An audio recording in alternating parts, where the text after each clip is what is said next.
Good morning, Uncle Lou here. That's right, gonna do this week's review video here, talk about some of yesterday's games, give you a few thoughts on those games and what it looks like going forward here. I guess the biggest game yesterday was Florida-Alabama, or the biggest SEC game for sure, Florida-Alabama. It was pretty close in the first half, but the game wasn't nearly as close as what the score indicated. The turnovers, the only thing kept Florida in that game. Without those turnovers, that's probably a 40-point game. Alabama just completely dominated. So got to give them credit. Good win there. I didn't see that coming. I thought Alabama would win, but I thought Florida would keep it a little closer. But they were really just outmatched. Of course, now every Florida fan from here to East Jabib is coming out of the woodwork with the Fire Will Muschamp routine. This is the same trick they pull every time they have a sorry team. It's always the coach's fault. But since I'm not a Florida fan, I'm a Georgia fan. I'm not going to get into that. I'll let Florida fans, debate that, what they want to do with Muschamp. Severely outmatched. Jeff Driscoll's a disaster. He's probably the worst quarterback in the SEC. I'm not sure if that's even up for debate. Trying to think. I don't know, maybe Vanderbilt's quarterback might be worse. I don't know. It would be close, I guess, but he's just a disaster. Just a lot of work needs to be done down there at Florida. The South Carolina and Vanderbilt game this week actually ended up being a lot closer, I guess, than what a lot of people thought. But I'm not going to jump on Carolina here for winning a close game at Vanderbilt. To me, an SEC win is an SEC win. Sure, you'd like to win them all by 2 or 3 touchdowns, but and as much as I hate Carolina and would love to use this as a reason to jump on them or whatever, I just can't do that. It's not easy to win an SEC game. It's even harder to win one on the road at night, even though it's at Vanderbilt. Not an easy thing to do. And the good thing is, when you're in the SEC,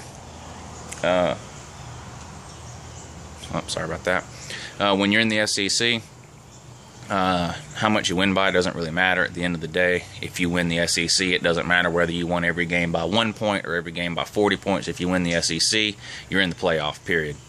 Not going to jump on them about that. Mississippi State jumped all over LSU early and just dominated that game from start to finish. I did pick Mississippi State to cover the spread in that game. Made a little money too, but wasn't sure if they'd be able to win or not. Had that game been at Mississippi State, I would have picked Mississippi State to win for sure. But with it being at LSU at night, I thought LSU would find a way to win. Uncle Lou was wrong. Mississippi State just dominated that game. So I don't know. Hard to tell if LSU is not as good, or if Mississippi State is really that good. But bad news here for LSU, because it looks like, where would you put LSU right now in the pecking order of the SEC West? 6th. Alabama, A&M, Auburn, and obviously now Mississippi State, I would say, all clearly better than LSU. So at best, they would be 5th. Ole Miss probably better than LSU. That puts them at 6th. So I don't know. Not going to be and then Arkansas. I don't know. LSU and Arkansas may be battling. And LSU and Arkansas are both good teams, and they may be battling for last in the SEC West. The SEC West is probably the deepest division I've ever seen in college football. They are loaded. There's no debate this year. The SEC West definitely takes the cake this year. Top to bottom, they are loaded. Just unbelievable. The SEC West has more teams in the top 10 than the ACC has in the entire poll, which is just ridiculous. But anyway, so yeah, Mississippi State dominated that game. Georgia, not going to talk too much about this. I'm not impressed. 66-0. That's what I expected. Troy's a terrible team this year. I know they've had some good teams in the past, but they're terrible this year. So I'm not impressed with that win. Some Georgia fans were a little upset that Gurley didn't play a little bit more, looking for him to pad some of his Heisman statistics. I don't fall in that category. I'm perfectly happy with using him for just the one series and then taking him out. If any of you didn't watch the game, Gurley played the first series of the game and then didn't play again. But he ran the ball, I think, 6 times on that opening drive. So 6 carries, 70-something yards, again, averaging 12, 13, 14 yards a carry. And then they took him out. We put the freshman in, Sony Michel, who just lit it up, 150, 160 yards, 3 touchdowns. Nick Chubb didn't play in this game, broken thumb.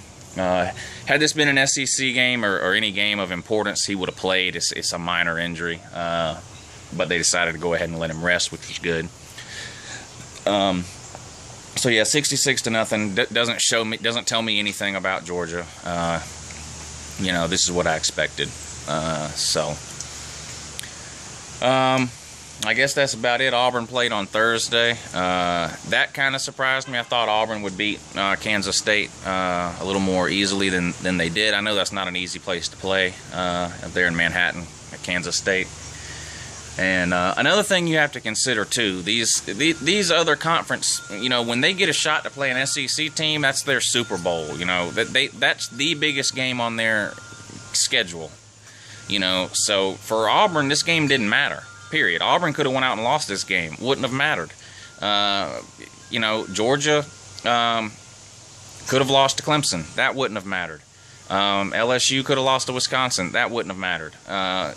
If you win the SEC, you're in the playoff. Period. That's all that matters. Now, of course, Georgia didn't lose to Clemson. LSU didn't lose to Wisconsin, and Auburn didn't lose to Kansas State.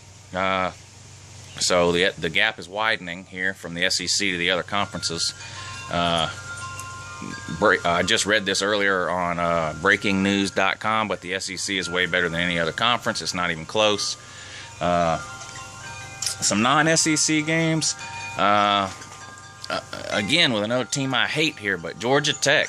That was an impressive win on the road at Virginia Tech, a place where you guys have struggled historically to win. I know you've played some good games up there, and like Cormac said in his Hate Week video, Georgia Tech has gotten some miraculous moral victories there, but this week we're actually able to get an actual victory there, and again, can't knock Tech for that. Good win for Georgia Tech, no doubt. They're undefeated, and I think they're off this week too. And then they have Miami. Miami, you're a complete mess and a dumpster fire. This is another fan base that, calling for their coach's head on a stick here. But and I don't know. I'm going to be honest with you. I don't keep up with Miami that well. Duke Johnson's a pretty good player, but other than that, I don't know of any talented players they have on that team. So I always thought Al Golden was a pretty good coach. But these Miami guys, they want him run out of town. So I don't know. We'll see what happens there. But Georgia Tech should beat Miami from what I've seen this year. Miami's just a complete mess. We'll see. Of course, next week the Dogs host Tennessee. Uncle Lou will be at that game too. That's right, I'm going to the game. SEC Nation is broadcasting from Athens that morning, so Uncle Lou going to go up there early. Probably going to make a couple of signs too, see if I can get some signs on TV. So if there's any signs you guys want me to make, let me know. I already have a few ideas here, but so yeah, going to be making some signs going up to Athens Saturday. Try to get on the SEC, on the show there, SEC Nation in the background or whatever, how they show, all the people with signs. See if I can't come up with something funny to put on there for you people. But anyway, if you have any ideas for that, let me know. Put it in the comments or whatever. But, yep, Tennessee, you're going down, sir.